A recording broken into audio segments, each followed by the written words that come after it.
In this episode, I talked to Josh Foreman. Josh is a repeat biotech startup founder, and his new startup, VibeBio, helps people with rare diseases find community and crowdsource new medicines. It's almost like a Kickstarter, except they use the power of crypto. In this episode, we talk about him almost getting a Ph.D., what it's like finding one's identity, especially within science, Web3, the pros and cons of Silicon Valley, what it was like raising $7 million while in grad school, and how science is supposed to work. I hope you enjoy. You're a PhD who got into the startup space and is now working in Web3. Is that right? Almost a PhD. So I dropped out. I dropped out 4-ish years into my PhD ABD. I was at that So every PhD student gets like post quals and has that final major push that takes like 1 year for like 3 to 4 years, right? They don't tell you that when you apply.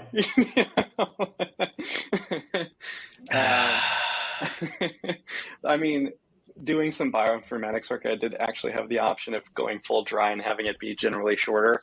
Although wet lab people always looked at you with mostly anger at the dry lab people who did that. In jealousy. Yes. Yeah. But yeah, 4 years in, I had a friend start a startup, so I took a leave of absence, ABD, before finishing my dissertation, doing everything else other than that. I thought I would just take a year off to like do startups and come back, but I got sucked into capitalism. For sure. Sucked into capitalism. I love it.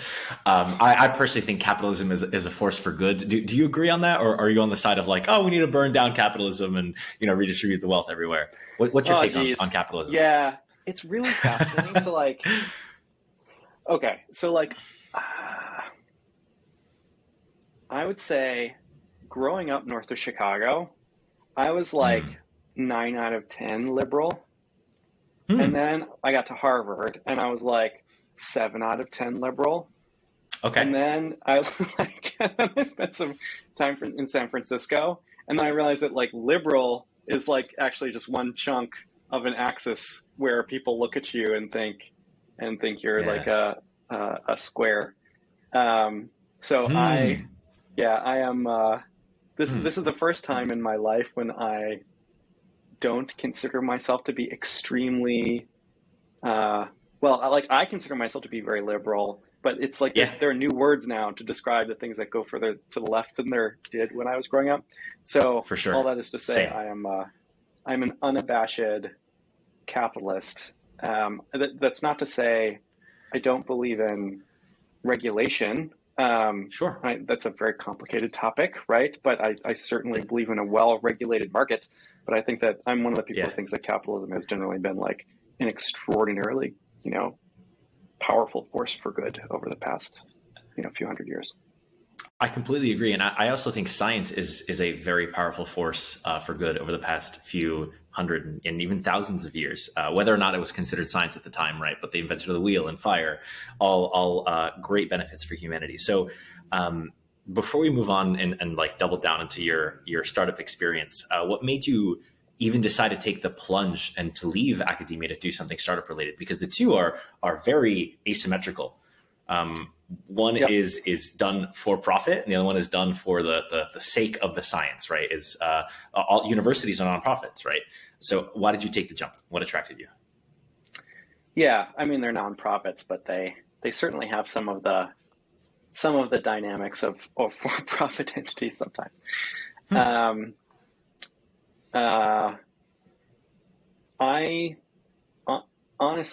was pretty well set on being an academic. Me too. Yeah. So, I think a lot of people who go into grad school are pretty well set on being an academic. And then, definitely. And then you kind of learn some important facts in grad school, right? So I think most important was my view of what a professor so two things happen. One is I learned what a professor is and does, and I learned what it takes to become a professor. Those things like kind of, changed in my mind, right? So in my mind, academia was generally meritocratic and generally was led by PI scientists. And what I learned after a couple of years in academia was that to be a PI is only like partially meritocratic, right? There's a huge amount of politics happening behind the scenes, largely to do with fundraising, and that most PIs don't do science until late career, again, when they've really succeeded. Yeah, I mean, like early career. So it's, I don't know. This is my experience. I was at Princeton. Sure, of course. So I went to grad school there. But the nice thing about Princeton, so I had done research at Harvard, and then I went to grad school at Princeton as an undergraduate. I'm surprised they let you do research at Harvard as an undergrad. That seems. Were you a senior? Like, did they make you wait until you had enough experience to not blow things up in the lab? So I actually switched into science. I was pure computer science in undergrad, and then I did a postdoc program. Yeah. So I went to the Broad Institute as like a staff researcher at the Broad Institute. Wow. What was that like? It was. No, it sounds mixed. No, it's a long time ago. Okay, yeah, fair enough. Yeah, you're dredging up old memories. I get it. I actually it's a long time ago. It was a lot of fun for me. It was kind of like, honest to God, it was like it's weird that they paid me to do that because it was like the value that I gave to the Broad Institute was pretty low compared to the value that the Broad Institute gave to me, right? Because I got to learn the basics of doing science. I had a really great mentor in Stephen Haggerty. So it was great, right? Like it was at the founding of the Broad, so they didn't even have their fancy space yet. Nice. They were still figuring everything out. So, the Broad has been subject to a lot of politics too, my goodness. But it's a joint equal venture between Harvard and MIT. So this was before the sequencing part of the Institute ended up just kind of blowing up in a positive way, right? So for those that don't know, can you give us that history? Can you talk about how the Broad Institute was fringe and then sequencing just put it on the map? Yeah, I mean, I have a very limited view of institutional history, but just from my very limited perspective, right? At the beginning, it was, from my perspective, kind of like this pretty scrappy, joint research venture between Harvard and MIT, where, Harvard came in, led by Stuart Schreiber, who's a chemist, and then on the MIT side by Eric Lander. And there was just in the early days, I think there was a lot of the identity of the organization was basically largely a result of the identities that the individual scientists brought to the organization. And then you can see once they got there, that kind of de facto set of identities the organization was starting to become something greater and independent. And so there was kind of that was an ongoing conversation that I would, see little glimpses of, right? Is the senior scientists try to figure out okay, now let's try to chart the course for what this institute is going to mean more broadly. And Eric Lander on the genomic side, they've just been, a super powerhouse. So this is a whole other topic of conversation, right? But how bioinformatics and genome sequencing has now had a very heavy hammer of money put onto it because the Broad Institute and other institutes like it have just poured incredible amounts of money. Where before, you would have independent research groups doing trying to profile the upstream region of a gene. And then the Broad comes in and is here is all of the very high quality data for 5 organisms. And it's a phase shift for what we could do at the time. Yeah. Right. And labs across the country are oh God, right. They just, you just can't hold a candle to to the like scope and quality of the work that was coming out of there in many cases. Would you say that influenced your ambition, being able to see how when an organization like the Broad was able to put together this magnificent library or dedication of information compared to what was happening at the cutting edge, did it paint like a contrast in your mind of like, wow, there's this steak out there and all I'm eating is bologna. Maybe let's go find some more of that steak. That's interesting. So it didn't at the time when I was there, because I was there before it kind of like blew up into that thing, right? Okay. Okay. But it definitely influenced the evolution of my thinking when I was in grad school, right? So like once I was in grad school and kind of like wrestling with my own identity, I think that started to creep in. So like so dial back a little bit and to like, you know, go down the stack, right? So I realized that professors were right. So it's kind of a you. So like when you're a young, or this is my experience, right? When you're a young PI at Princeton, where they actually like interacted pretty close. One of the things I loved about Princeton was like it was a very tight knit community, and that's why I went there. Like the PIs actually talked to the lab members regularly, which I really loved. It's sad that that's a rarity. Oh my god. Well, I mean, like Harvard's on the other end of the spectrum, right? Like Harvard, you're like in a building that your PI like goes to once a quarter, right? Because they have this. RIT was the same way. I'll tell you that. Yeah, I mean it's pretty common, right? But like, and like especially for some of these senior PIs at Harvard, right? They just oversee like a vast, sprawling sea of researchers, and you're just like one tiny PI. So what I saw is that like the young PIs did science because they were sitting next to the lab members, right? Doing science and applying for your, like getting your very first data, right? But then comes this kind of like long period where you are trying to set up, you know, basically like an endowment. Most PIs try to set up what is basically an endowment for their lab, where, you know, like for example, if you get solid HHMI funding, that basically acts as an endowment for the lab, because it, you know, it doesn't guarantee, but it just puts you on a different trajectory, right? Okay. Same with getting, you know, like Eric Wieschaus, who was the Nobel laureate in the molecular biology department at Princeton, he got to be a scientist again. And it was just like, because once you're a Nobel laureate, like you can have money, right? Like the probability that you can get enough money to do like basic science research is 100%. And so like once you win a Nobel Prize.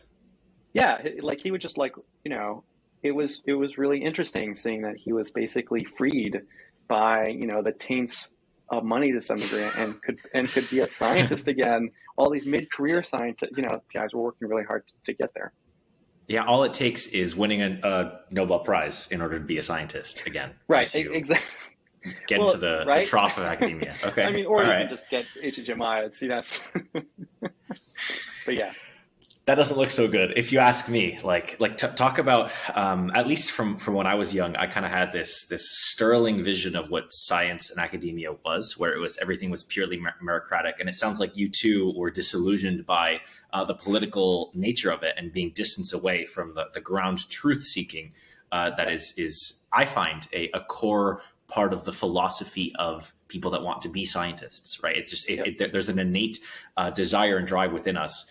Something in our intuition says, like, let's go find the most ground truth there is, and then therefore we can kind of build up from there. And I'll let you know, you're not the only person who's talked about the fact that academia isn't not just what they once thought, but also that you're doing a lot more, or your time is distracted really far away from just being able to do science. And to your point, it makes sense that once you get a Nobel Prize, everyone's like, okay, yeah, we'll just flush you with cash. We believe that you can do this. But how many Nobel Prize laureates are there in comparison to scientists or people that want to be scientists? It feels like an unfair bar somewhere. I remember actually Balaji said something really brilliant of the level above scientist is startup founder, because if you're a founder, yes, you do still have to go raise capital, but a lot of the bullshit and a lot of the politics is completely removed from the equation. And oftentimes you can get capital in the millions or multi-millions of dollars, and that will bring you way farther than the needing to apply for grants every few cycles experience that a lot of academics deal with. Yeah. So getting back to like my exit from academia, right? All of those Uh-huh. perceptions were things that I think primed me, right? So I hadn't yet come through my evolution in choosing my identity at that point, but I would say that I went from, in those few years, I went from like, I'm going to be an academic to like, actually, this is different than what I expected, right? And of the Sadly. 24 or so people in my cohort, my PhD cohort at Princeton, like 2 or 3 are still in academia, right? Wow. I don't think any of them are tenured. Maybe one, but I don't think any are. So that was like one major ingredient, right? Then the second major ingredient, getting back to what we were talking about earlier, was this like the Broad, right? So like when I was at the Broad, I had the good fortune of being a fairly, like that was actually maybe when I was doing the most pure science. Because we had, we had sufficient startup funding at the beginning of the Broad, and we had cover from Stu so that we could basically do what we wanted to do, right? So that was actually a happy time for me, right? Where it was very high risk. Didn't turn out to be high reward science, but that's fine, right? You can't know until you try the experiment, right? But that's the nature of it, and that's why it doesn't happen very often. Is because almost nothing publishable came out of a year and a half of work, and I think that we just can't get over the fact that like it's actually supposed to be that way, right? Well said. So yeah. So I kind of like first I had the experience at the Broad where I had this realization as to like my time at Princeton plus me seeing how the Broad had evolved and how it impacted my own science, right? Like literally, I don't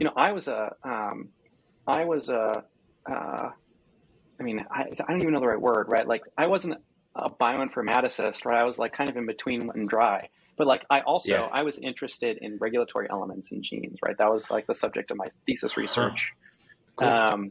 But like, you would just like that entire field, like it was, the Broad had so much data and had literally like whole teams of bioinformaticists on top of that data. That's badass.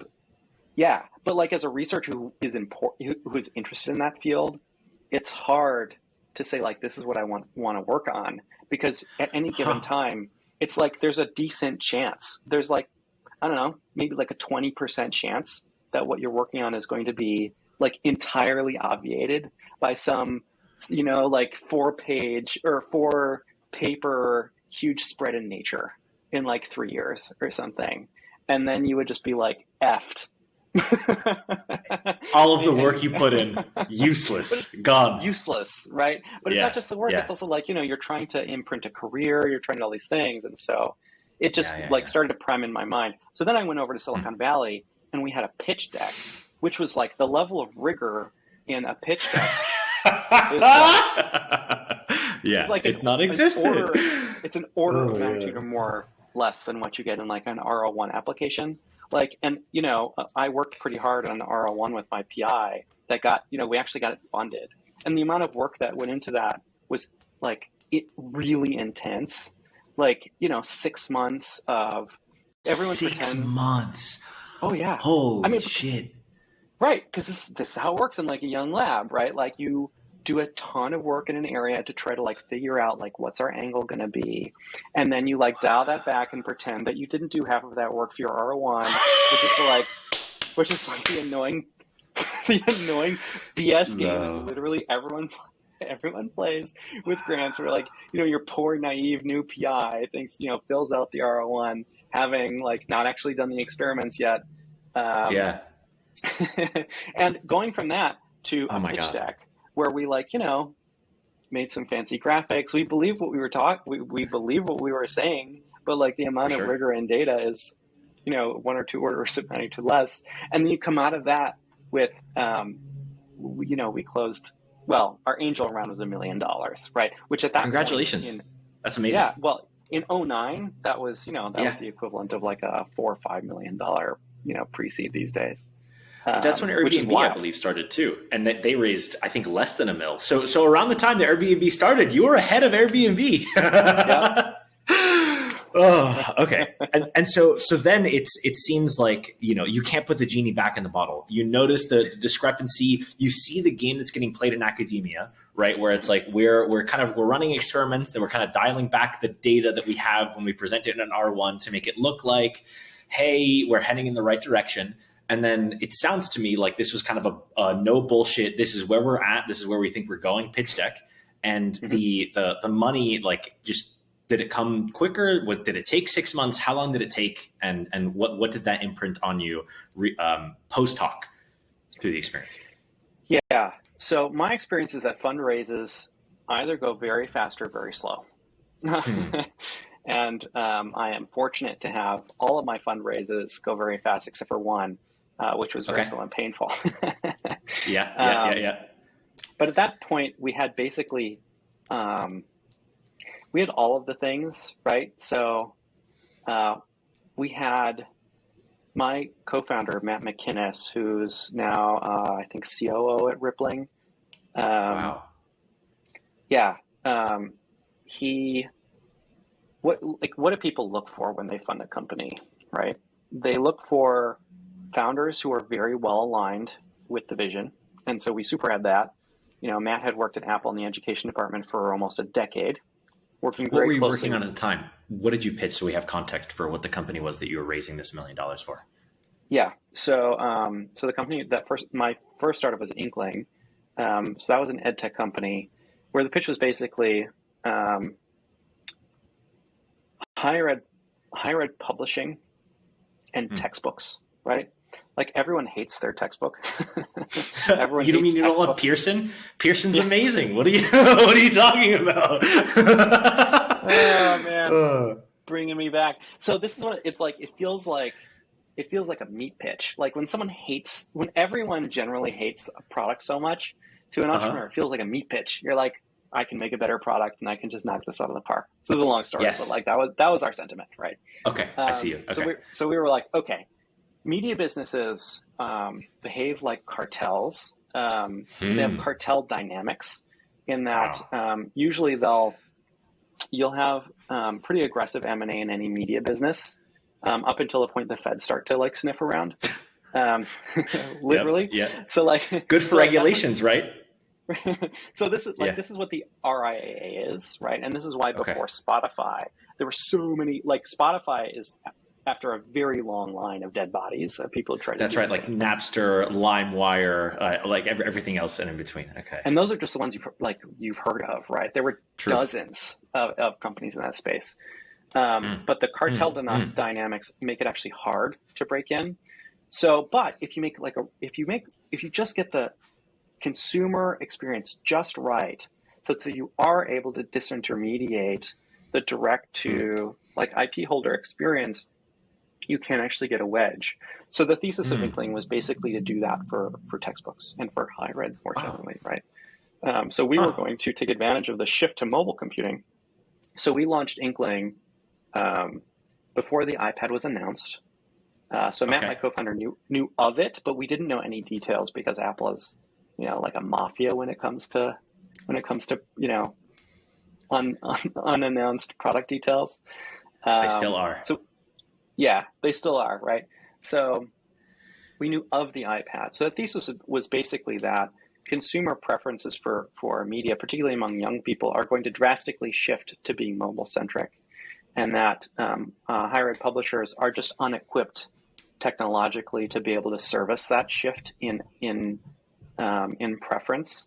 And so we would build the digital platform for creating educational experiences that would serve that change in demand from consumers, right? Completely makes sense. Absolutely. Yeah. Right. So what ended up happening is that, so everyone hates their textbooks, right? Everyone. So if you give people an option between a far superior digital textbook and a textbook that's half the price, almost universally people choose the physical textbook that's half the price. Yeah. So and that's because as much as we want education to be a product-driven space, it's almost always a value and price-driven space. Definitely. Because like the plurality of dollars are going to like Psych 101, Econ 101 type classes. That's the plurality of dollars, right?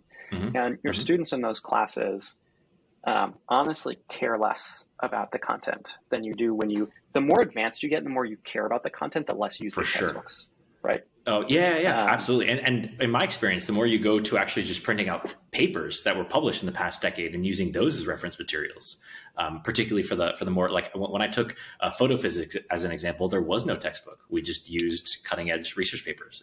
It was incredible. Exactly. So the students who are in those like Psych 101 and Econ 101 classes are generally, for the most part, the job to be done there is to get through the class. They don't need like the latest and greatest Econ 101. So paying half price for the textbook is more than enough. I see you. Okay. So that was was that the end of that startup? Did you guys decide, hey, we don't want to run this anymore, let's move on to the next thing? Or was there a story in there, a conclusion that I forgot to tease out? Yeah, so there are like multiple phases here. So the first was when we got our term sheet from Sequoia. Okay, for those that don't know, Sequoia is the pinnacle, like the legendary funder in all of Silicon Valley. There's no name or capital allocator bigger than Sequoia. Yeah, so like, Andreessen has given them a run for their money, but Sequoia is arguably the number one brand in VC in the world.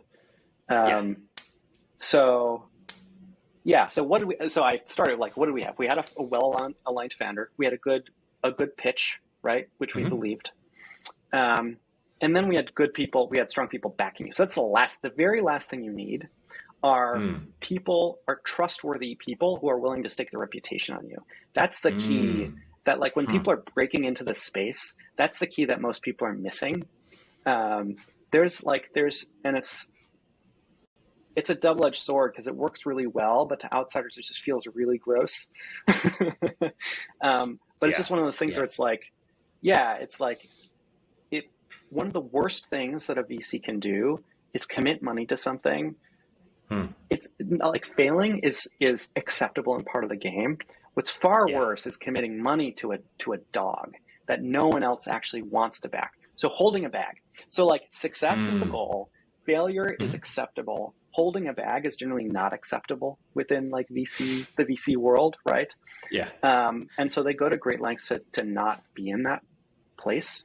And the thing that they do is they ask people that they trust. There's like there's a linkage of trust where someone who's basically like in the system needs to stake their reputation on you in order for you to basically be grandfathered into the space, right?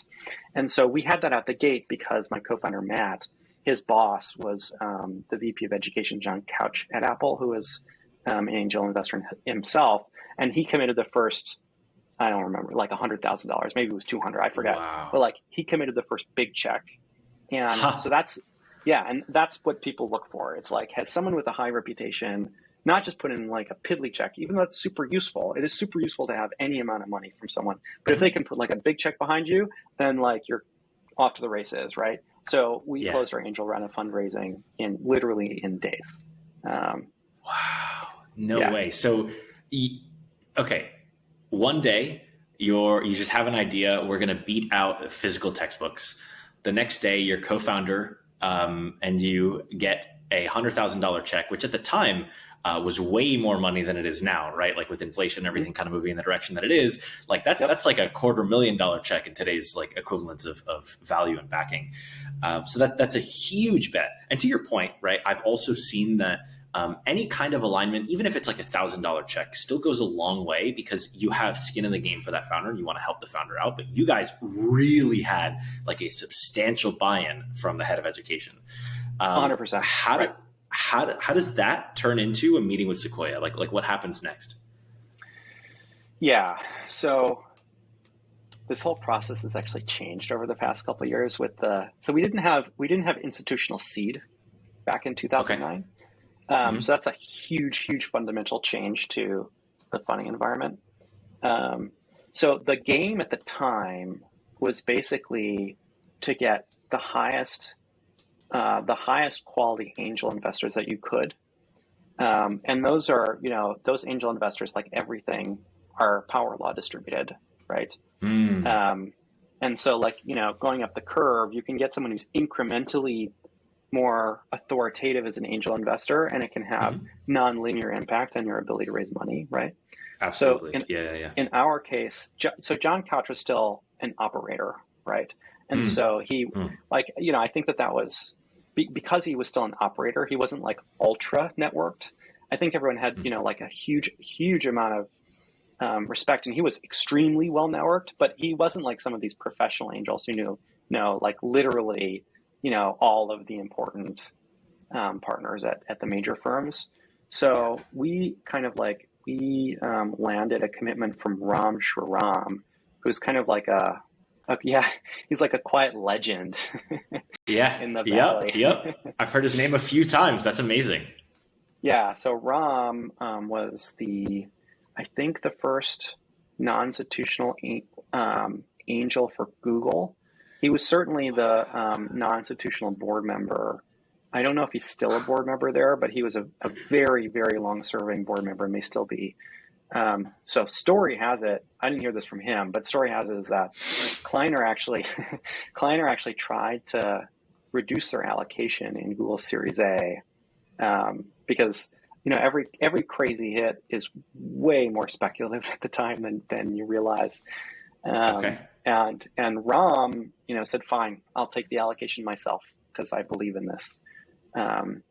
So the story has it that he got like a super allocation as a result and just made like infinity money, right? What a boss. What an absolute legend. No way.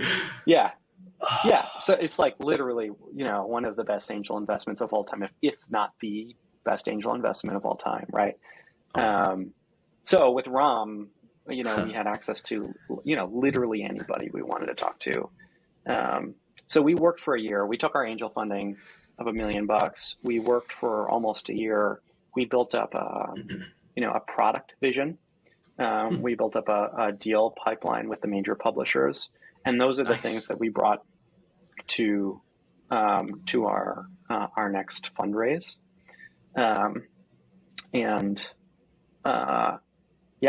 Between those two things and the strength of fundraising that we already had, Aiden Senkit as well, who was at the time like a very scrappy super angel, and now is the founder of Felicis Ventures, which is a major institutional force now.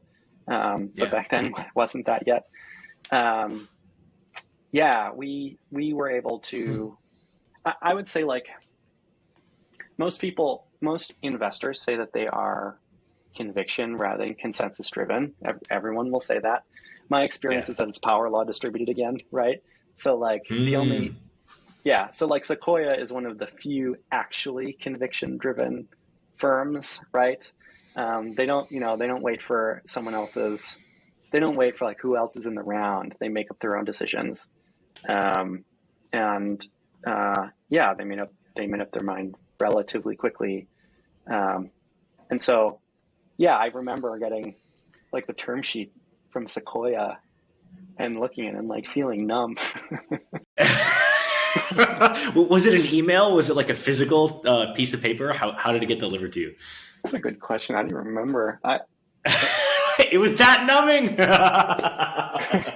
So I woke up my God. in a pool of spit. I think it was an email. And so like the first thing that I do is like, my blood pressure drops by like, a crazy amount and I almost faint. And then the second thing that catches my mind is like, okay, I need to scan this for any like weird terms so that I don't want to get too excited about this until I scan it for any weird terms. And then I scanned it and it turns out that so, like I would say generally shenanigans are like the higher up you get, the fewer shenanigans in general you get, right? So the more conviction, the better people behave, right?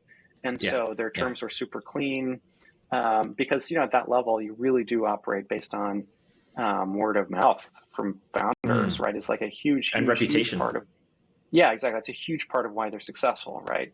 Yeah. Um, so it was all clean. And then, yeah, we went to Blondie's. If if you're a San Francisco native, you know what Blondie's is. It's a bar in the Uh-oh. Mission. It's a bar in the Mission that serves martinis and pint glasses. And so it's like, it's a place to go to get wrecked. You do not walk out sober. It is forbidden. And so Matt and I went and we just got wrecked. Love that was that. the end In celebration, I hope. Yes, that was the end of academia for me. That was like $7 million, and that was the offer. I don't remember what the round ended up being exactly, but like to go from being a grad student with zero status, right?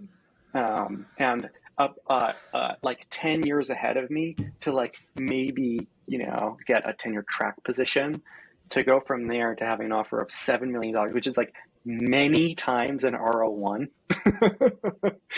I was done at that moment. I don't even know if they give you that amount of money for getting a Nobel Prize. Like that's... Well, I assume not, but it's one of those things where it's like that amount of money I'm sure comes to you, right? Even if the Nobel Prize itself isn't worth that much. I mean, sure, but to your point, if up until that point, all you've seen is the grind that is academia and the faith or the belief that it's meritocratic, and then to say, well, with the merits and the sweat off your brow, you're now seeing a $7 million offer. It's like, hold on a second. One of these systems is more efficient than the other, or has some, let's say, hidden clauses, right? Some scummy behind the curtains fine print that maybe we hadn't really seen. And so I mean, it completely makes sense that your veneer was shattered at 7 million. Mine was shattered at $500,000. So I don't think either one of us are ever going to go back. And so when you fully left the academic space for Silicon Valley, what surprised you? Like what didn't you see coming? Obviously, the money was the first thing that like completely disenchanted everything. Was everything else, let's say, like similar, or were you like, oh yeah, this looks exactly like what I read on whatever the Apple bibliography, or I mean, I actually don't know if Steve Jobs' book had come out at the time, or the HBO show Silicon Valley. Yep. What takes you by surprise? What do you appreciate or don't like about the Valley when you finally enter? So, I mean, this is a perspective of somebody who has kind of like fallen in love with the Valley, right? Not every aspect of it, obviously, because sure. You don't live in SF anymore. Neither do I. Like, right. Yeah. I had kids, and that puts a damper on the city. So I think coming in, one of my bits of reticence was the perception that many people have that Silicon Valley is, like, probably the most negative stereotype you can give to it is that it's a hype machine that, huffs its own gas, right? That's probably like the most negative stereotype. I think what people don't realize is that, so Silicon Valley is a big place, right? You have founders, operators, a huge set of people are trying to get into the Citadel, right? Like a huge number of them, especially now, right? Like the more money there is in Silicon Valley, the more people there are in that, like outside of the, the walls. I would say the thing that I have now since learned is that like the people inside the Citadel, like are aware that most of these things aren't going to work, and it's part of the game. So it's like, I think the people huff the gas more knowingly than I think people on the outside appreciate, right? We get high on our own supply deliberately, God damn it. But like for real, right? Because like that's the thing. It's like, the Valley is run by power laws, right? So if 1 out of 100 startups ends up being genuinely important in a lasting way to the economy, then that means that 99 aren't. And I think that most people in the real world look at the 99 and say Silicon Valley is full of it. But the people inside Silicon Valley look at the one and say, like, this is our model. Like, our model is not to have 50 doubles. Like, our model is actually to have like 80 total failures, 10 acqui-hires, 9 good exits, and 1 actual like economy changing company, right? Yeah. I to your point, I love that about the mindset in Silicon Valley, where your failures aren't what builds your rap sheet. Like you were saying earlier, obviously we want a good outcome, but the second tier is failures acceptable, or it's even it makes not just victory sweeter, but it teaches you a whole lot. Because at least from my experience, going from my first startup, which was university spin out, to my second startup, completely like a phase shift in what I knew, the order of operations, et cetera. And so the third startup will obviously same exact thing, where you just keep climbing the ladder of competence. And so all of your failures, all of your mistakes are made up for in that one opportunity to succeed and to win. And I think similarly, science has that, like, it doesn't matter how many of your experiments yield negative results. You should still publish that. You should still teach people what not to do or where the dead ends lie. And again, you in a way stand on the shoulders of giants. Like you said, Spotify had been able to look at all the death of companies that came before them to know what you should and shouldn't do. And they found that one wedge that was able to asymmetrically leverage to a success. Where we can do the same thing here, not just with Silicon Valley startups, right? Where that one success will make all of your failures not just disappear, but it's almost like it kind of adds this inevitability to the fact that you're going to get there because you've continued to try. Like we stack the odds in our favor. It's not like you're gambling at the lottery where you're just like, oh, well, it's going to be black this time, or it's going to be red this time. You're betting on yourself. And so that asymmetric knowledge of your capabilities, of what you see in the market, is actually able to give you leverage that way. Every time you play, you do get better, ideally, right? If you're practicing, if you're studying, if you're expanding your network, if you're not a person that rubs people the wrong way or robs people, et cetera. So that spirit is incredible. So I would say the way that you described it, that's how science is supposed to work, but that wasn't my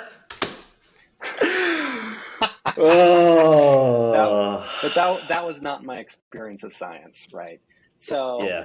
And this is kind of this is one of the things a lot is made of, like, East Coast versus West Coast culture. I live on the East Coast, right? But I kind of I feel myself to be more of a West Coast culture people. The main thing that I think differentiates the two cultures is that, the Silicon Valley culture does not punish failure, to your point. It does punish a few things, like behaving badly, right? It punishes being being like not having the skills yet is acceptable, but like not learning. I would say, like, if you show an inability to learn, that'll get you kicked out, or to try, or not, like to put an effort. Right. And there's even no kicking out is the thing. It's because, like, there's no council of, like, people who decide that you're in, right? It's all about finding upside, period. And the downside is basically non-existent. So you can do a whole run with your startup, and as long as you carry yourself well and you try hard and you learn reasonably well, even if you don't raise from any of those people, again, it doesn't matter, because there's a sea of other people that you can raise from. And this is the game. The game is just find your upside and hustle and find it, right? And which I think is the main cultural distinction between what I'll call the East Coast, West Coast cultural difference, right? Yeah. Which is I think failure is punished in the East Coast culture, right? Mm-hmm. So this is why, to your point, and like I was saying, spending a year and a half on science that fails is supposed to be normal. But we tried to replicate a high status PI, and we couldn't replicate it. Why not? To the point we think that the finding was specious, We don't know for sure, but we think it was. And the Yeah. reason we think it was is because I spent months trying to replicate the finding and failed.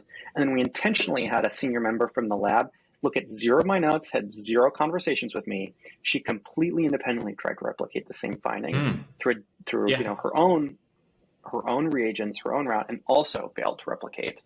Wow.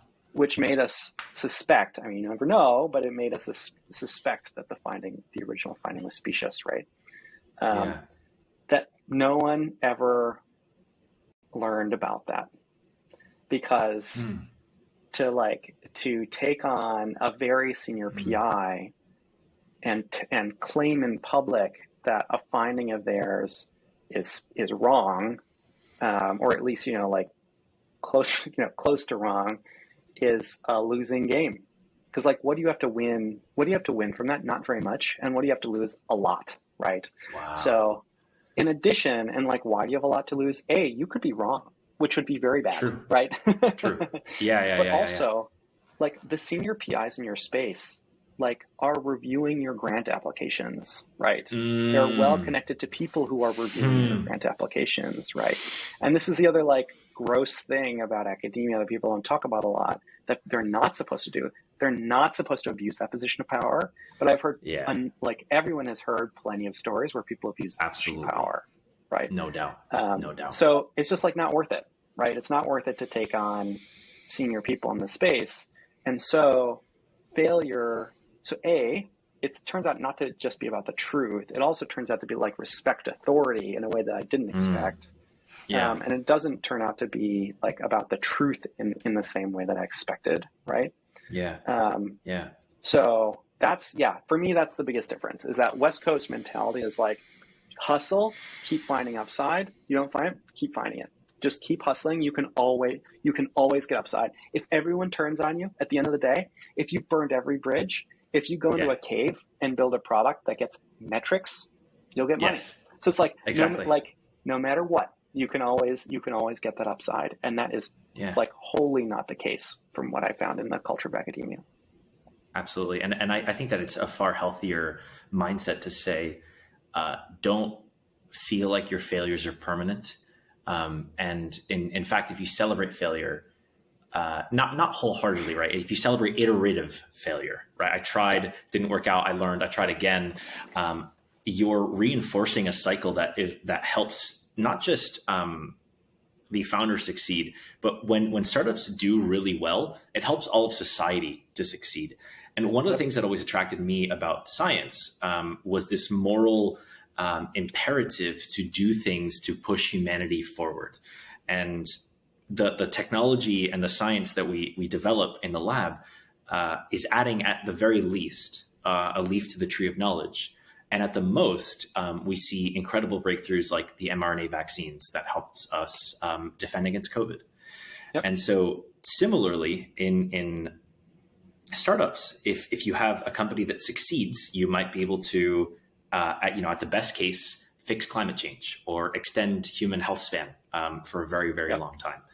So I have always loved that core ideological principle in science and in startups. And that's why I think a lot of folks that also are attracted to science for that. I want to work on something bigger than myself. I want to contribute to society. I want to do things that fundamentally move the ball forward, have a similar energy that they can find in the culture of Silicon Valley, in startups themselves, that, to your point, is sort of antithetical to the reality of what it's like to work in academia, where it's far more political. It's far more about, respecting people who've gotten to a certain point and how they have power over you that they want to wield, as opposed to saying, like, I'm going to find a way.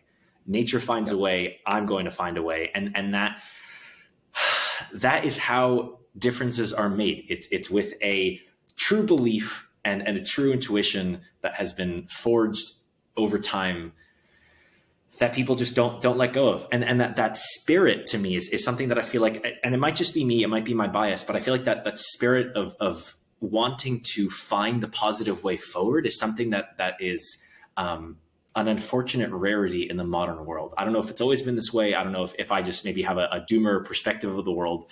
But I think that spirit, that light, that flame is undervalued, undercherished, kind of maybe even frowned upon.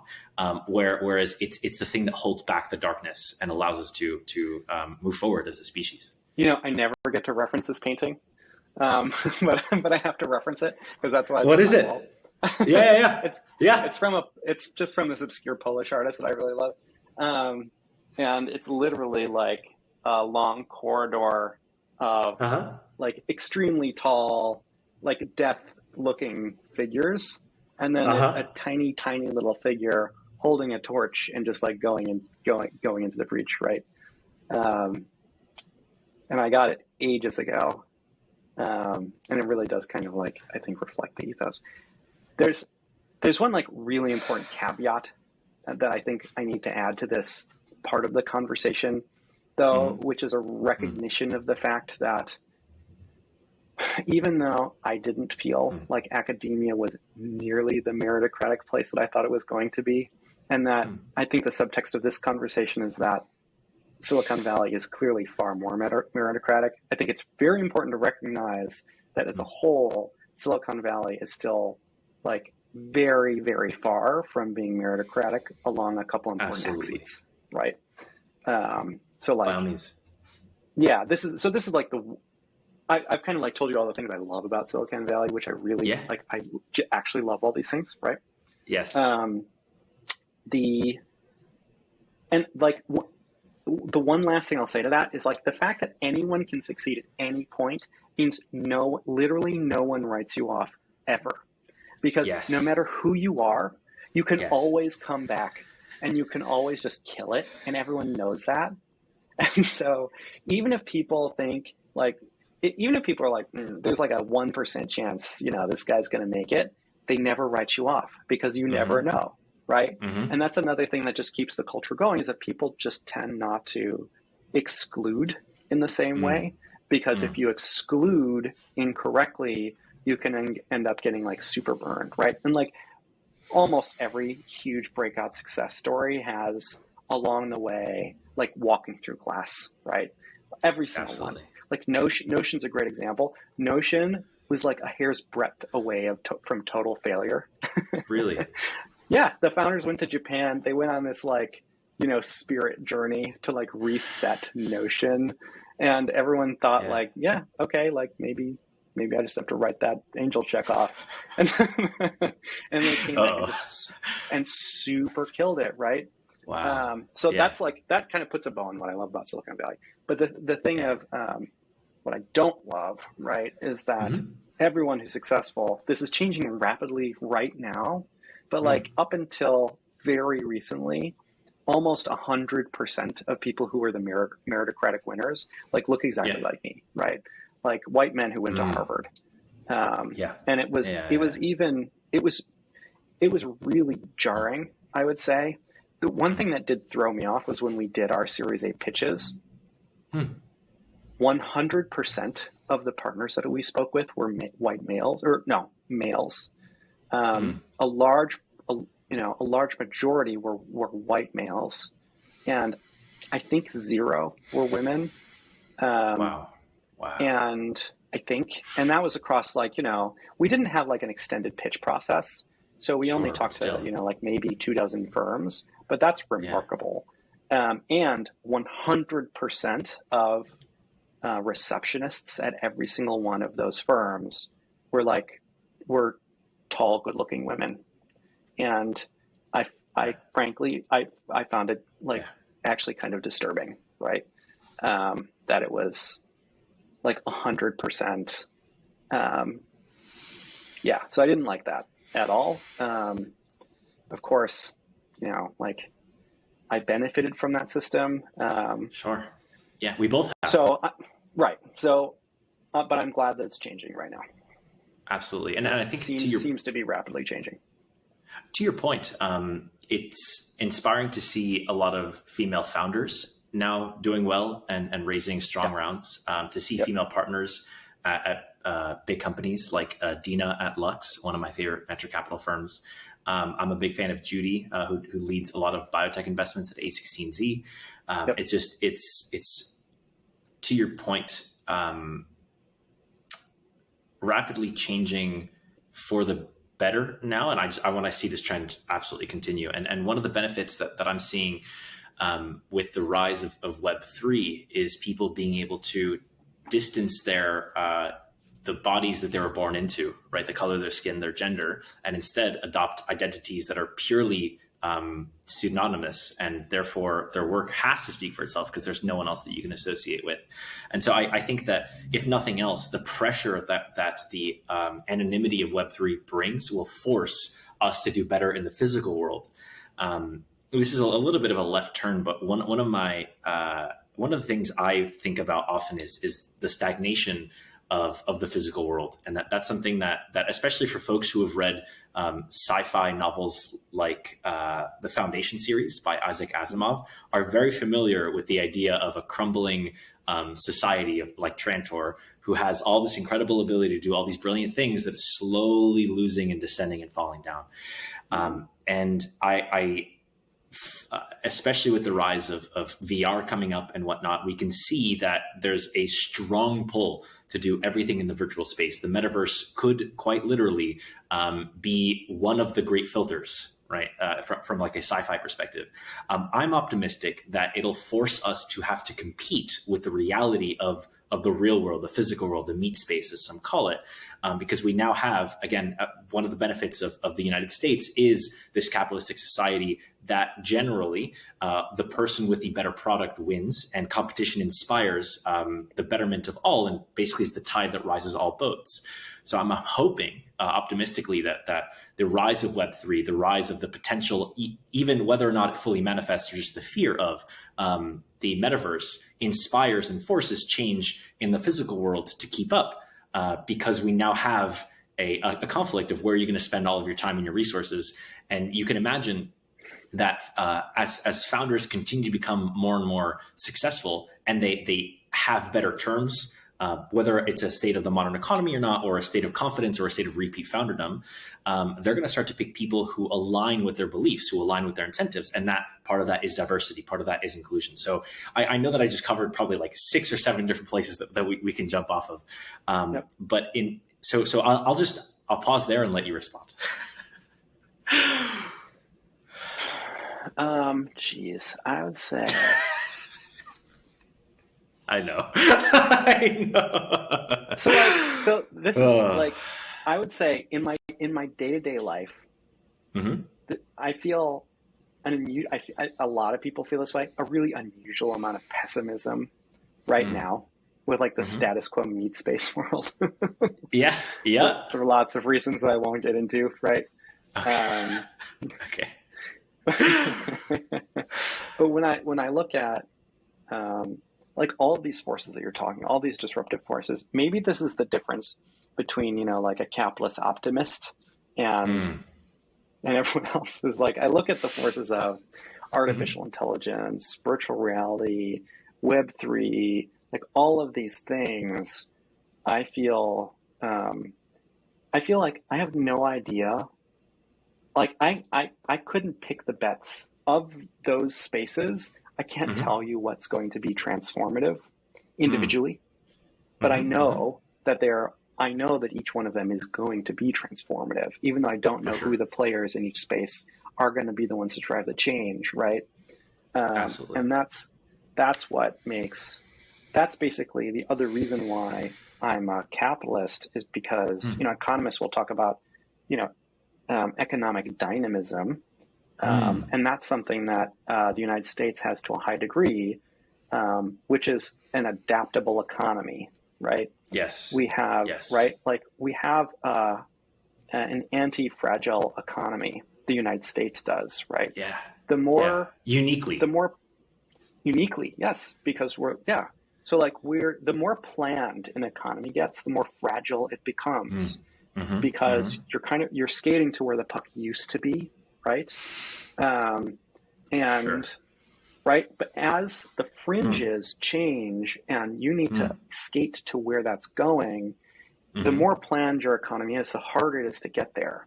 But if you're in a capitalist country, you already have people running crazy experiments at the fringe, such that when the game board changes, they're actually much more closer to the middle of it, right?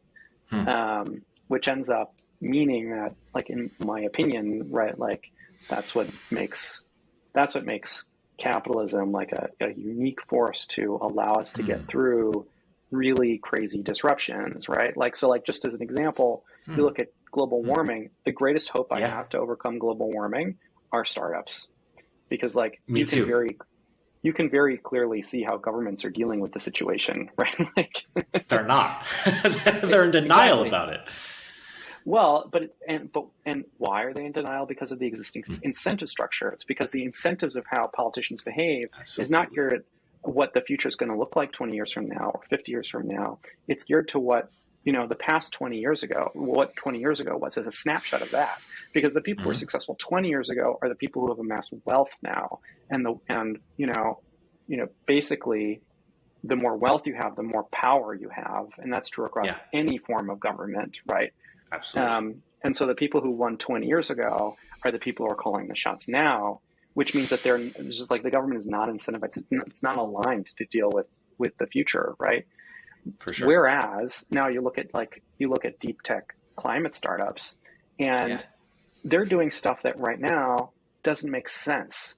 Like the cost per good carbon ton removal is very, very high.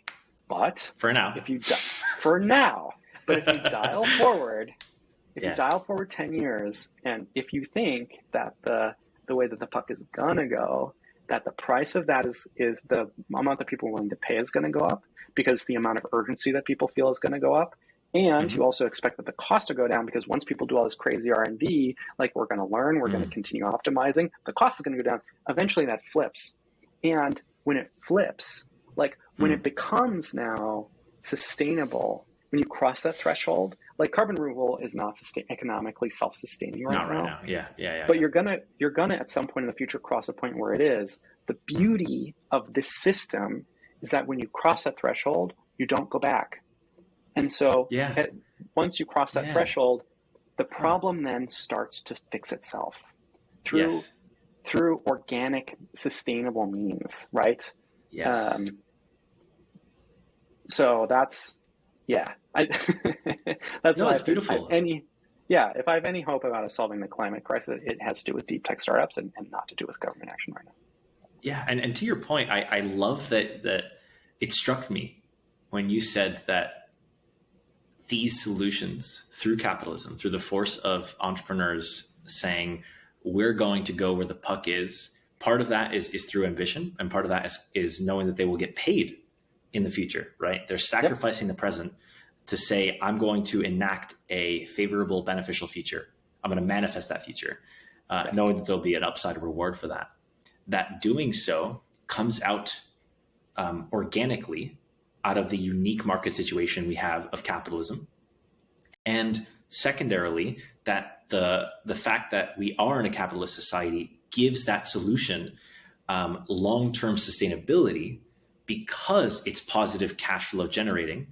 And so therefore it has this structure by which it can continue to enact itself, as opposed to needing to continue to tithe or to drain resources from other places. And eventually that drain is subject to the will of the donor, which may or may not decide to pull the plug at some point in the future. I'm sure there's a lot of people out there that generally wouldn't associate capitalism with natural tendencies and sustainability. Like in a lot of people's minds, those two don't belong in the same sentence. But I'm with you. I'm on the same page. I think it's a phenomenal force for good. So one other important caveat, and this is just, my mind is a little bit more of a scientist's mind, and so I always have, a counter story to every story. Both sides of the equation, right? Because you're a realist. You have to your point, one of the things that I love about scientists is the way we come to truth as a culture is by trying to refute and point out all of the consequences of the thing that we are claiming, and attempt to refute its possibility tooth and nail. And if it becomes irrefutable, you know that there's a good chance it's true. And the only way you can do that is by having a really sharp, pessimistic look on things, which is one of the things that's sort of antithetical to being an entrepreneur. And one of the things that I feel like scientist entrepreneurs need to kind of learn is how to focus on the upside of optimism, as opposed to having this really sharp, pessimistic cut to scrape bullshit away. Yes, that's very true.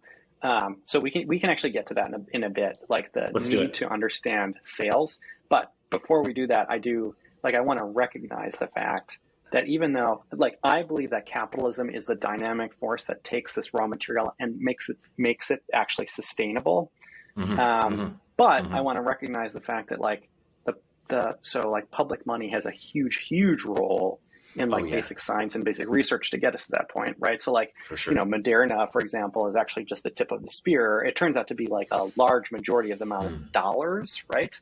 Because it takes like in phases of like bringing innovations to actually like impacting the world, right? Like early on, public dollars play an outsized role.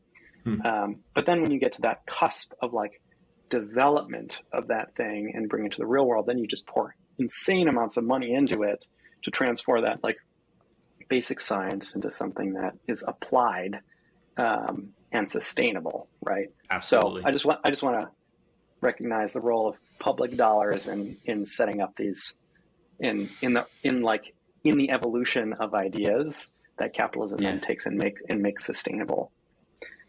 For sure. And I think there might be new models that are bubbling up right now to try and enable us to not necessarily rely as strongly on the need for public dollars, because like any system is corruptible. Any system has downsides, it has consequences. And so while I'm a beneficiary of government grants, right?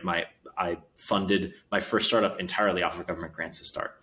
So I don't want to do away with that system. But there's a fragility to that I think having a diversity in new opportunities to crowdfund, as an example, allows us to not need to sway the opinions of others that are, let's say, in a gridlock situation, as has become the bureaucratic government, but through reason, right, instead of politics. Yeah. So obviously I'm on this train. So like all of us Web3 people are on this train, right? Of believing that we can create new monetary systems with new incentive structures. The only like tweak I'll give to that is that Please. I think that like I see that as a new form of public money, right? So rather than because it's coming from the public, right? It's not being filtered through a government and a bureaucracy. But that's at least the intention of the people who are in that particular space. The intention is to supplement government public funding mechanisms with what are essentially like, private public funding mechanisms. So why don't we rewind a little bit and put a frame on the topic of conversation of Web3, because it's something that I'm curious about. I don't have a lot of experience, and you are going in the direction of the puck that I'm genuinely curious about. As a fellow scientist turned founder, you are a scientist turned founder who's now been Web3 pilled. So can you walk me through what got you into Web3, what you're doing, and why other scientists or scientist founders should be excited about the space? Let us have it. So first is just like, your use of the word pilled. You don't love that? No, everyone uses it. Everyone says it. And someone remarked the other day, it's like, why do we all use it? And they said, they kind of remarked the reason why everyone calls it being red pilled is because no one ever goes back. It's like it's a one-way trip, right? Like once you go down into the Web3, like darkness, or the light. It's like both. It's a superposition. You never go back, right? So what is Web3? Web3 is the evolution of crypto, right? So first of all, why why is the language change is an important conversation. That's maybe a topic for, like linguists and social anthropologists, but my view from the inside is that I think people put a focus on novel currency mechanisms for a very long time, and that's why we call it cryptocurrency. And now people are kind of realizing one of the main criticisms that people give crypto is that like it hasn't done anything for the real world yet. What's the real world use case? The meat space, right? Like, right. Again, the people who are like on the inside are like, yeah, like I know. The internet, the web took just as long to impact the real world, and I don't, people take these things for granted in retrospect, but like the web was this very fringe thing for a very, very long time, because like if you were early putting your business on the web, no one was on the web, so why would you do it? There was no e-commerce infrastructure, be it digital or physical, and so to put your business on the web was this weird thing that didn't benefit anybody other than to just be like on the fringe. And only after all that infrastructure built up has it now been an obvious thing with obvious systemic benefits such that everyone does it, right? I don't think people realize that it took the web a very, very long time to get there. And that's why so many, right. Yeah, from the very beginning, right? Sure. Right, going back to the internet, like the internet took a very long time, and then you had the web. I think once we had the web, it wasn't like, multiple decades, but the internet itself took decades, and then the web from there, right? Well, so it took Airbnb basically a decade from the 99 boom bust to realize, oh, wait, the internet can actually change how we think about housing entirely. Right, and they were crazy at the time. Right? Oh yeah. And so was Uber. Like, why would you get into a stranger's home or a stranger's car? Like, what? Insane. Yeah, I agree. So again, everyone who's been red pill like acknowledges the fact that there aren't a lot of real world use cases yet. We know that. We just see the potential, and we see where things are going. Right. So the shift from crypto to Web3, right? Like people are focusing on the currency, and now people are starting to, as we've gotten to enough point where now we have enough people in the space, enough like people thinking about it and wrestling with what it means and what you can do on top of it, that people are starting to realize what you can do with it, right? And what we're realizing that you can start to do with crypto is to create, like we believe, new systemic incentive structures, right? It's not just about a currency, it's about creating new incentive structures, right? And obviously you're going to have deep skeptics of that, which is perfectly valid, because these new incentive structures have not yet taken over, right? But for those of us who see it's possible, we think this is possible, right? And so that's why I think people have shifted to the language of Web3, because people are now putting a focus more on actual changes to the real world that you can affect with the cryptocurrencies. And that's where more of the conversation is going. I just want to interject there to say that this language, the way you're talking about it, reminds me of that same kind of frenetic energy you see when scientists are kind of like going around a whiteboard talking about their hypotheses, what the data might lead to, and that's honestly what attracts me to the space, right? I don't code, right? I'm not a software engineer, but I do think about, because again, my experience in startups, about incentives, about community, about distribution, about ownership. And so I can't help but see the excitement and feel the excitement. But also, right, that pessimism comes back to say, like, but where is it actually useful? How can, as someone on the frontier, right, what are you seeing that gives you optimism? Where's the puck going? Right, we can make some assumptions about things, because you have to have assumptions. So where are we going? Okay, so first, I want to say that, like, one macro comment, I think VCs people think that VCs are the one driving this change, and that's wholly untrue. Really? Yeah, I mean, like a lot of VCs that I know have been crypto skeptics. Yeah. But they follow nerds. So it's like Web 2 at this point. It's like Web 2 was started by nerds, and I say that with For sure. I'm a nerd, right? So like Same. Web 2 was started, right. We're nerds here. Yeah. Everyone listening to us is hopefully everyone is a nerd. Embrace it.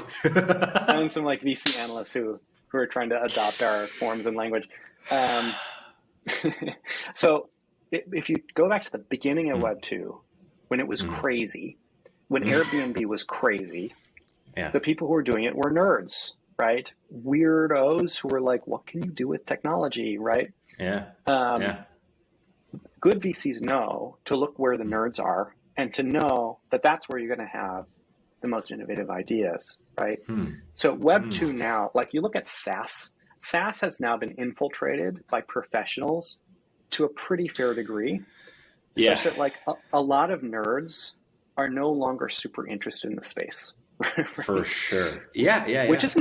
Which isn't a knock on it, right? Like it's just different, right? It's like it's so successful. SaaS is so successful now that like you just know that you take a professional, take someone who's a successful senior executive from a mid-sized company. You don't want to do too big, or they become sclerotic. But if you get like a senior executive, mid-sized company, large startup, and they have deep domain expertise, you know that person can likely create, like, they can SaaSify their vertical and make you $1 billion, right? No doubt. And it's a playbook now. Exactly. And like this has happened over and over again, right? And so that space has become, still super interesting to investment money and super interesting to executives, but less interesting to nerds, right?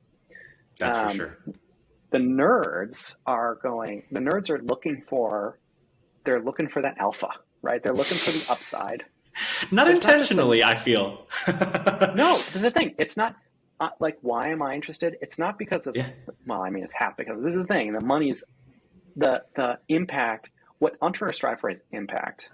Absolutely. And impact is both positive change and money. Because if there's no money that comes along with it, it's not as impactful. Like and it's not as sustainable, right? We were talking earlier about how capitalism allows sustainability. Exactly.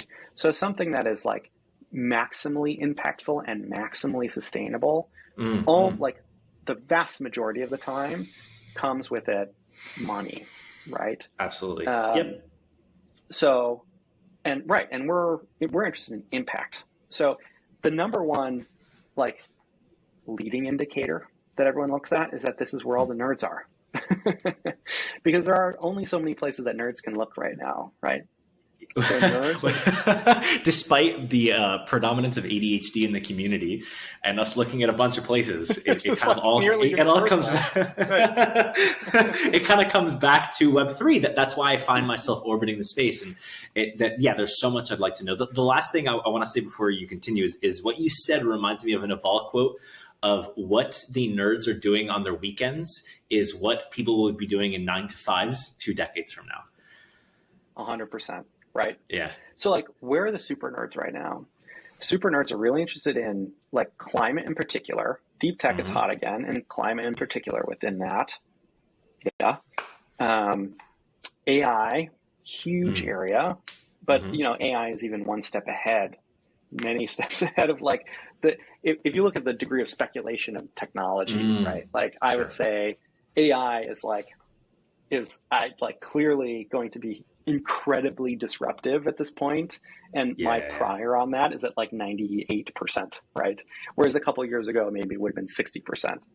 Really interesting. To your point, reinforcement learning has come a long way, and so we know for a fact that that's here to stay. The question is like, will we actually get fully sentient AI? That's like maybe still a little unknown.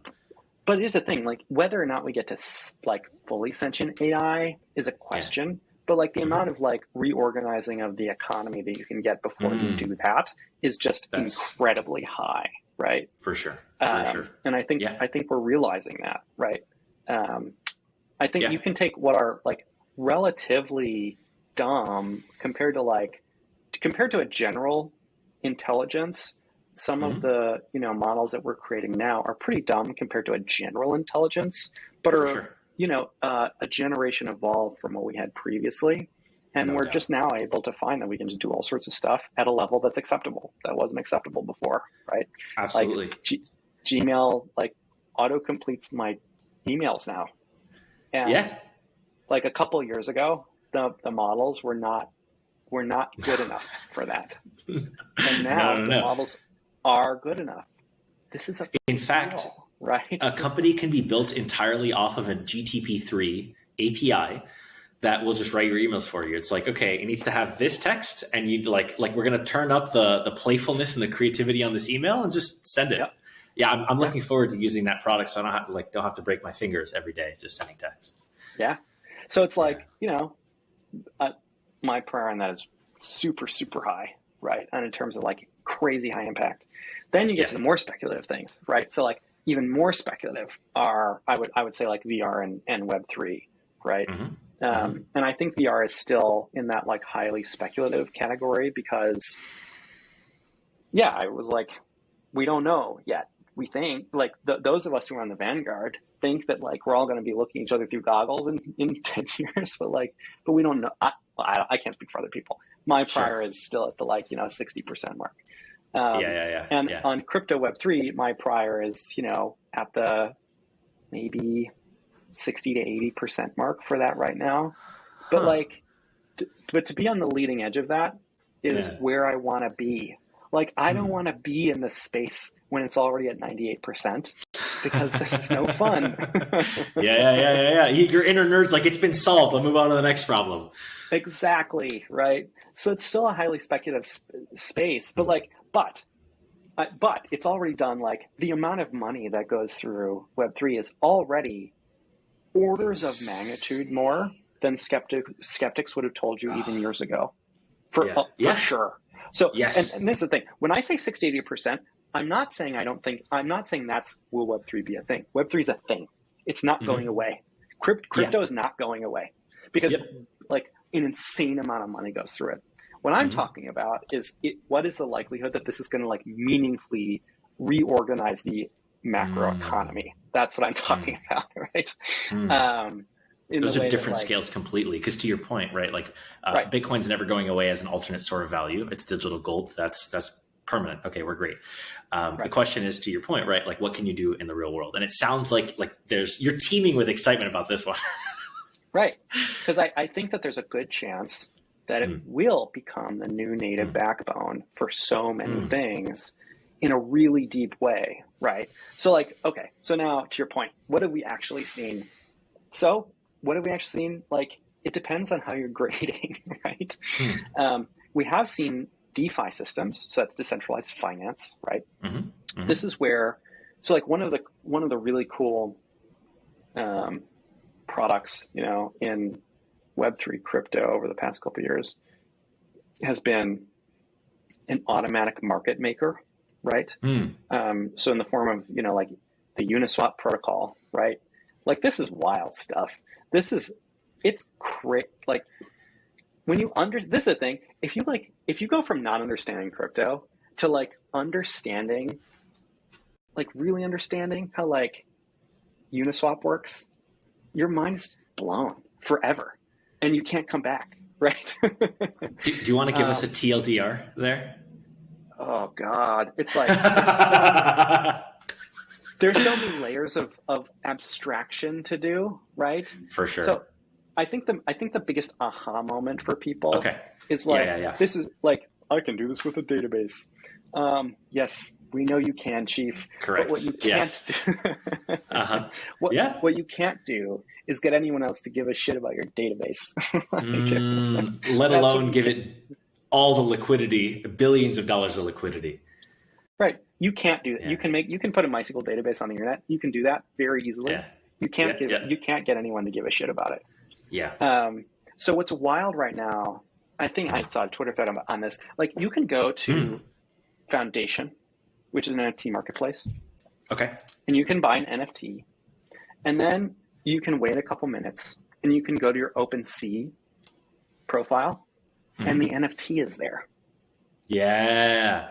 Yes. The So it's like, interoperability is mind blowing. this is something that like breaks your brain because it's fundamentally different from how people interact with technology, the web today, right? And the people who aren't yet pilled are like, what's my incentive for like doing interoperability? I mean, that's not the point. The point is that this is a fundamentally new thing. This is a fundamentally new primitive that did not exist and cannot exist in Web 2. That's the thing. So it's like, is it going to be baked into every product? No, but it creates a new primitive. And when you create a new primitive, all of us like product people are like, what can we do with this? Right? Yes. It's like, this is super exciting, right? We're like, what can we do with this new thing?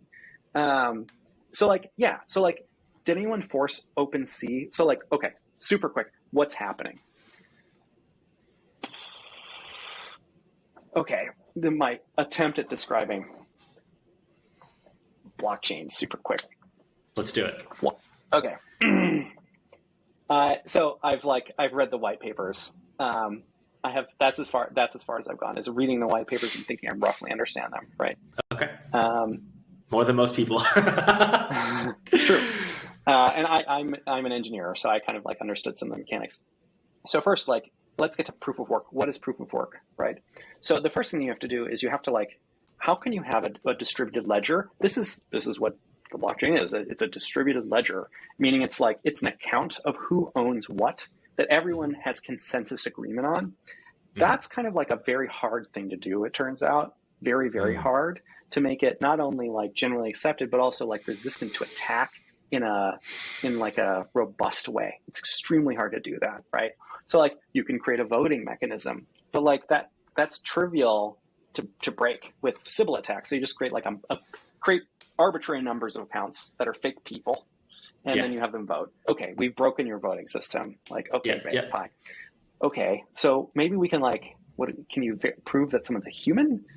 No, I mean, you could, but that's like hard, right? Sure. So you can do that, but it's like, it's very difficult to do that. What you don't need infrastructure to do, and what you don't need generally accepted infrastructure to do, are these proof of work systems. This is something where you can start from almost nothing without infrastructure, and it all works. So proof of work system requires you to do something that's very hard. So just like in cryptography in general, right? Like if you cryptographically sign something, and a cryptographic signature is just this like weird math thing that you look at it, and if it's cryptographically signed, you can say with a very, very high likelihood, the provenance of it is what it says is its provenance, right? That's like what a cryptographic signature does. So how can you guarantee its provenance? It's because there's some extremely imbalanced math where you have like a secret, where if you have the secret, you can sign using almost no effort. You can say this, I'm signing this Josh Foreman and send it to you. It takes me almost zero effort. But in order for me to fake being Josh, if I'm like some third party and I want to fake being Josh, it takes kind of a mind-blowing amount of computing power and energy to just do that one simple thing of pretending that I'm Josh, right? So that's what a cryptographic signature is. It's not impossible to break, but it's extremely hard and takes an extremely like high amount of resources to fake. The ledger is built on the same thing. So proof of work, the way that the blockchain grows is you take the existing blockchain. So just assume for now that an existing blockchain exists. What you do is there's a system whereby people will say, hey, I want to do X transaction. And they just broadcast this out. And they say like, hey, I want to send 5 Bitcoin over to Joe. I want to send 10 Bitcoin over to Jamie. If you're a miner, you listen to all those transactions, you bundle them arbitrarily. You arbitrarily pick some to bundle up into what's called a block. And then at the end of that, you have something called a nonce, which is literally a random number. You take the block, which is a well-defined data structure. You put the nonce on, which is a random number, and you hash that. And you look for the number of leading zeros on that hash. Roughly. This is not exactly how it works, but this is roughly how it works, right? You look for the number of leading zeros. Why? Well, it's just random and hard to be able to find a hash that has like 10 leading zeros rather than 5 leading zeros. And the way that you get 10 leading zeros is randomly. So you take that random number, you change it to something else random, and then you rehash. And then you look at how many leading zeros you have. And you do this like a gajillion times. And at one point, purely by luck, you get enough leading zeros, purely by luck. That is accepted. That's an accepted block. You tell the world, hey, I've got a new block, and you actually get a reward for that. That's how a proof of work system works. And that's how a new block gets put into the blockchain, right? So that's like the short version of like the technology that all of this is built on top of. And so it's actually— we'll pretend like I understood most of that, and then just keep going. When we have another like separate hour, I'll give you like the full lecture. It takes like a solid probably half hour to go through like all the prerequisites and all that. Maybe we do it on a whiteboard with some drinks. Yeah, I'm 100% there, right? Cool. It does turn out that once you have a very robust and distributed system, you actually can switch over, we believe, to a voting system. So Ethereum is actually moving over to a voting system. It's in process right now. And that's important because proof of work is like, as everyone knows, like extremely energy intensive in a way that's not good.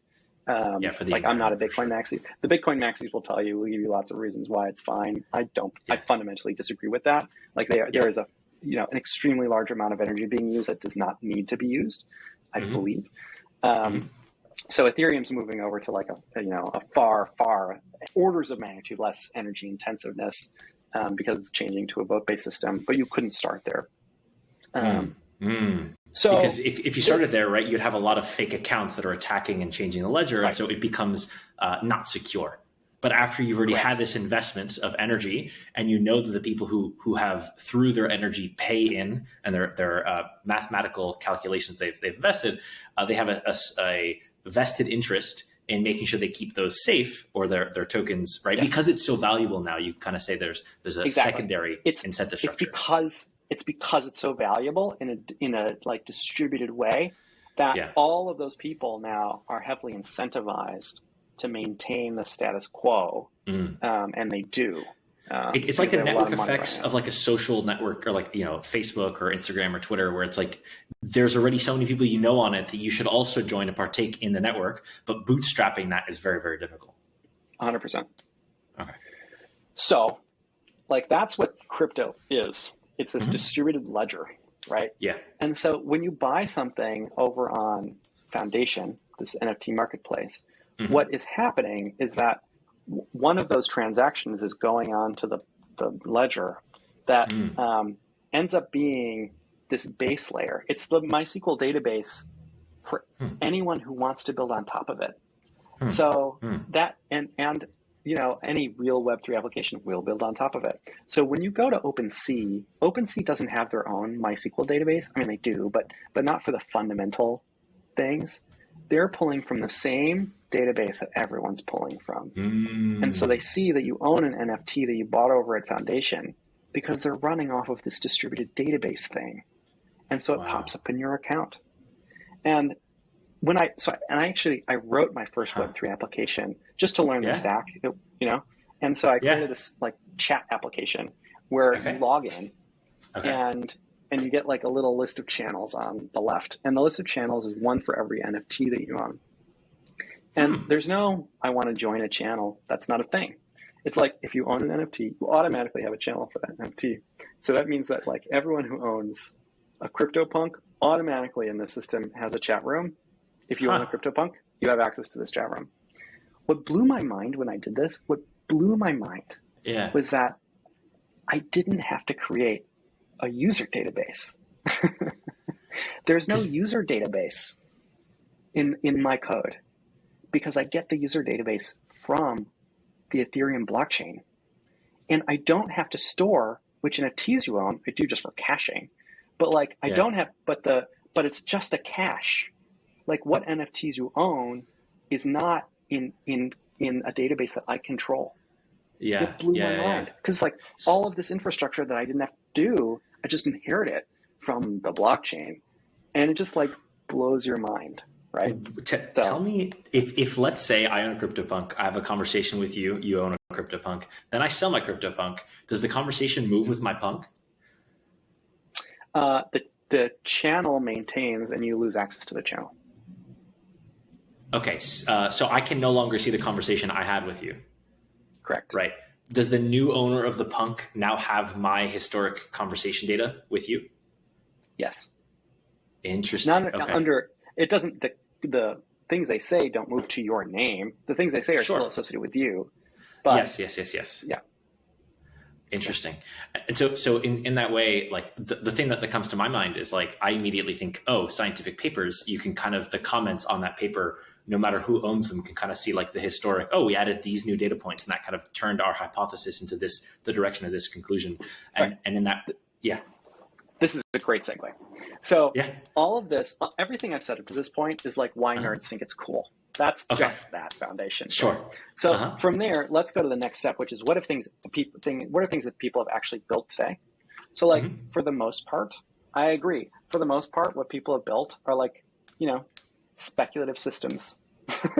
DeFi is a speculative system for trading, but it's really cool because it's run by algorithms. So it's like, and not by people. Your mind. It's 24/7. It's automatic. So like this concept of liquidity pool. So we were talking about before, right? Like I can't even explain. I understand fundamentally how it works, but like we don't have time to go through this. We don't. Just take for granted the fact that if you want to trade, if you want to do a currency trade for like one type of Ethereum currency for another type of Ethereum currency, all you have to do is log into one of these decentralized exchanges, and you can trade knowing that trade is going to be roughly fair. And that is at any time of the day, whenever you want. 24/7, and there are zero people. Involved. It is just code in this weird shared database with some code on top of it that's shared code in the system that just works. So like that's why people are pouring infinity money into it, because it's cool and it's better in some important ways. Better is it's a technology that does things that technology couldn't fundamentally do before, right? In a way that people argue with, but they're wrong.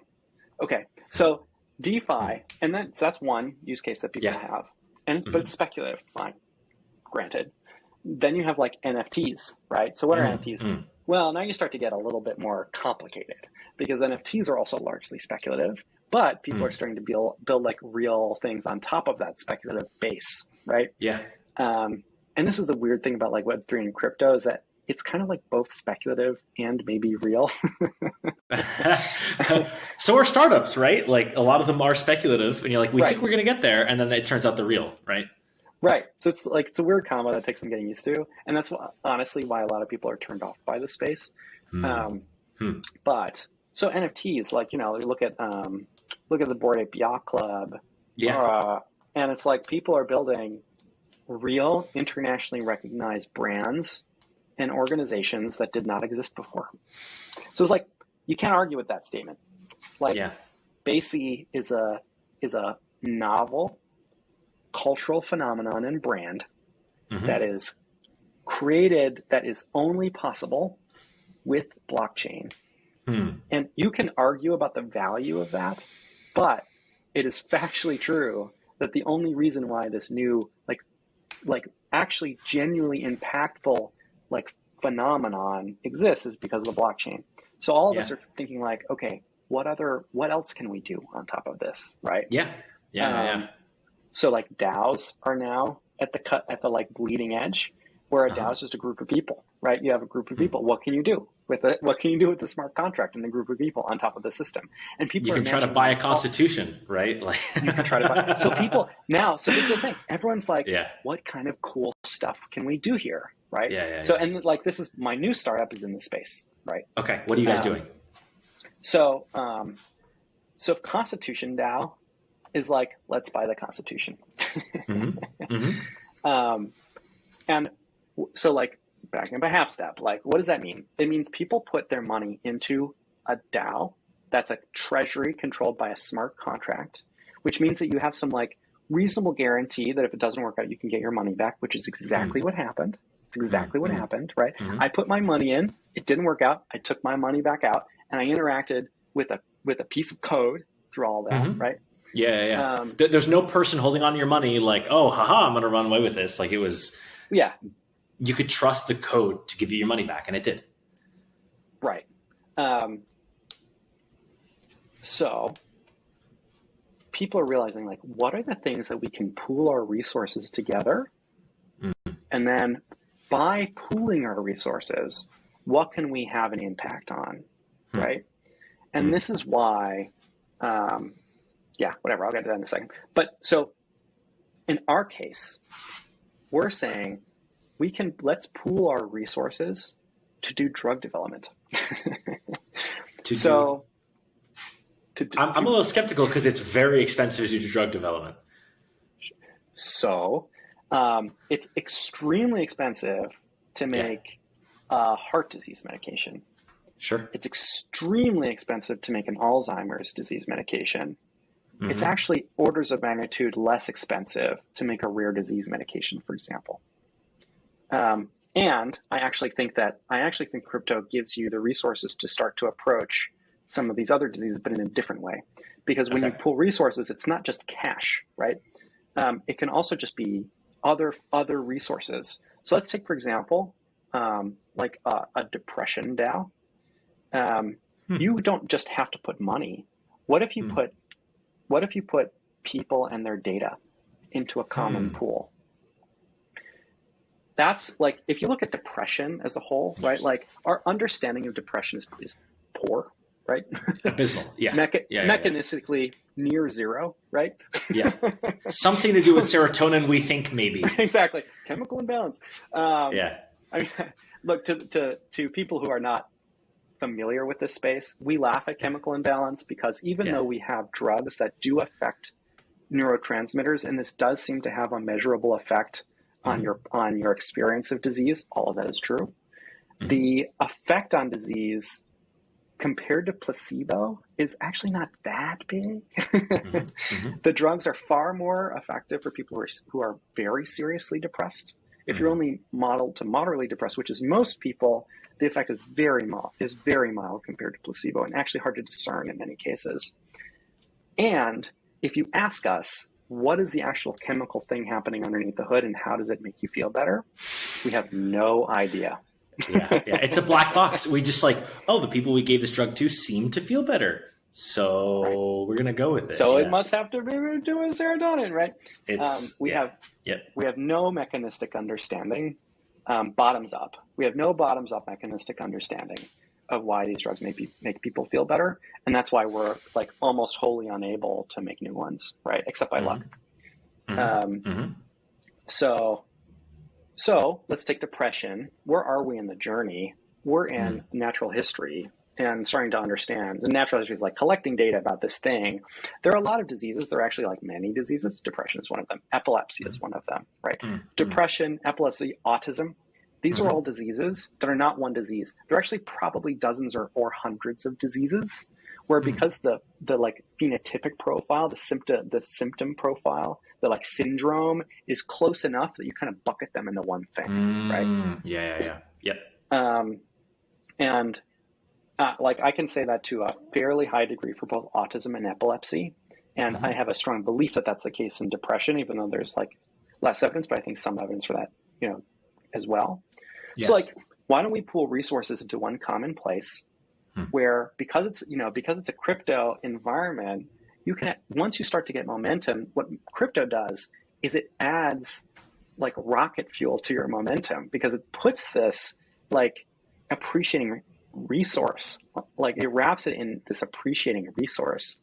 So, which means that like you have this kind of network effect, built-in network effect that, once a depression DAO starts to make some actual traction on understanding depression, the disease, whoever starts to get actual traction on understanding it with like, the data or whatever resources you have in this DAO, the fact that you wrap a currency or quasi-currency around it puts an intense network effect around it, which makes it really, really interesting and powerful from a product perspective. So that's the depression case. Let's take a rare disease case, right?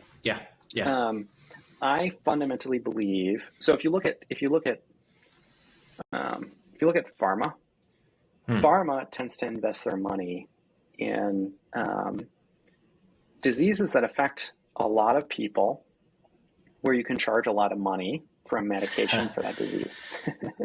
They love their revenue. Because they're businesses, right? You know, often run by scientists, but they're still businesses, right? For sure. So they have this, like, every major pharma has this tension underneath where, like, you know, they want to be as driven by science as they can be, but ultimately at the end of the day, the incentives are aligned around making money, right? Because that's what a company for the most part does.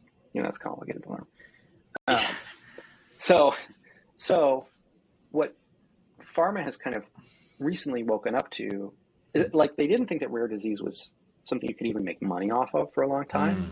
And we've now realized that that's not true for a couple different reasons. One, you actually can charge a lot of money for rare disease medication, which is good because that incentivizes people to create more rare disease medications, which is great. So I think it's a good thing that you can charge so much for those drugs. And there's also something called a PRV, which is a government incentive, a priority review voucher. A priority review voucher is a transferable coupon that if you create the first drug for a disease, the government gives you this coupon that you can sell to someone, which basically shaves time off of your new drug review time. And those are worth like $100 million or something last time I checked, right? $100 million. Something like that. Because That's crazy. you can use it on your Alzheimer's disease medication, right? And you can use that coupon on that, and that's worth a crazy amount of money. So it puts a floor.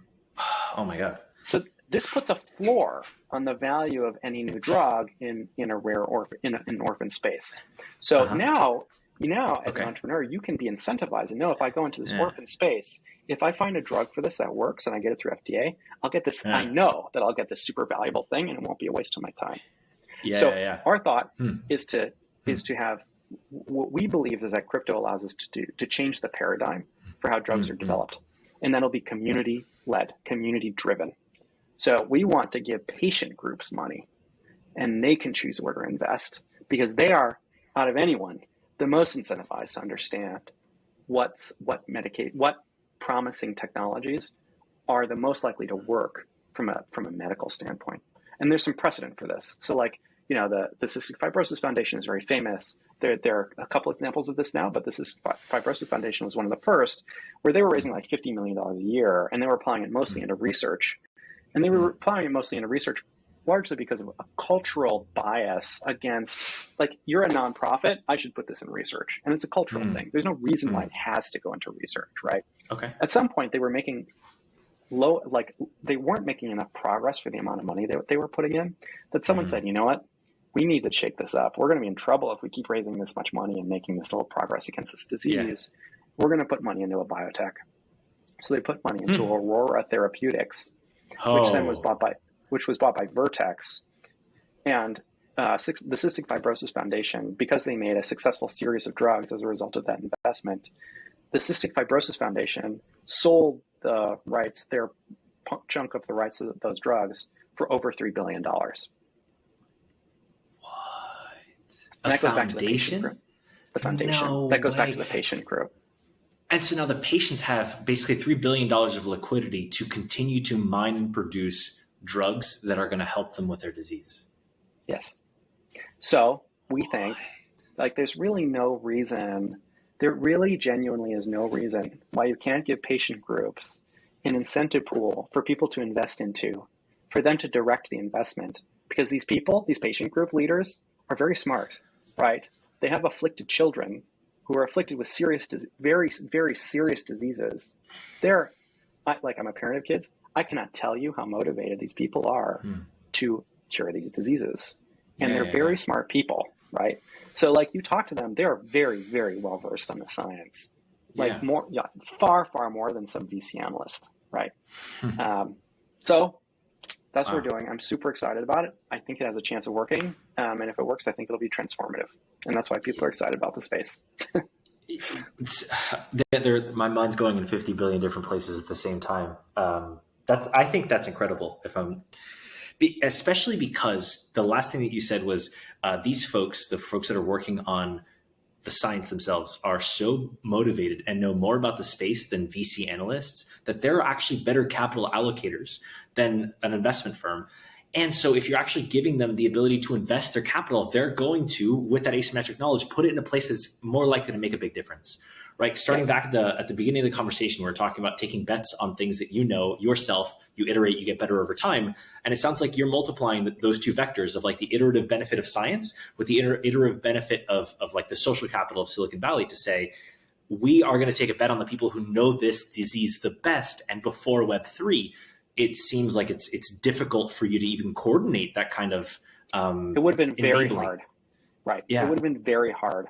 But that's our thesis. That our thesis is that early stage biotech VC is inefficient, and that by building on top of, it's not bad, but it's imperfectly efficient, right? And that by bringing genuinely afflicted patient groups who are experts in their space, by bringing like community money into it, you can create these novel incentive structures and systems that were not possible before, that we believe can increase the efficiency of the space. To your point, it's like what the New York Stock Exchange is to Uniswap, biotech VC is to what you're building now in terms of the efficiency of the system. That's incredible. Yep. So where can we go to learn more about your project and keep up with updates? Yeah, so we're still super early, but we're at VibeBio.com, VibeBio.com. Yeah. Okay. And you'll get a link to a Discord, link to Twitter. You can obviously reach out to me. I'm Jay Foreman or Josh, either one, at VibeBio.com. And happy to talk to anybody. How do you know what groups of people to pick to work with? Because I'm sure that there's, especially in a space like rare diseases, there's so many suffering individuals that like any good startup founder, you kind of have to pick your go-to-market strategically. And there's a moral incentive to want to help everyone. What are you thinking about in terms of who you help first and how? Yeah. We're running out of time, but I'll very quickly. Yeah. Okay. All right. So honestly, this is a playbook that we're going to evolve over time, right? We're just getting into the space. But some of the things that we care the most about, right, are a mature community of people who are bought in. Okay. So people who want to like take a genuine swing at this, who are active digitally, who want to be able to like, get the broader crypto community involved and help them get aware of what we're doing here. Okay. We want a scientific foundation such that we believe that the distance from where we are to an effective therapeutic is relatively small, at least to start, right? And so, there are actually many cases where you can take one of these rare diseases and you can take an existing biotech's pipeline and you can spend only a couple $1 million to take that pipeline and apply it to your disease. So it's not like not every disease requires $10 million to like make a meaningful impact, right? Yeah. Thank you so much for your time today and for chatting, Josh. This has been phenomenal. My pleasure. I'm happy to come back and yap at you. I'm going to need the updates on VibeBio and see how you guys are doing.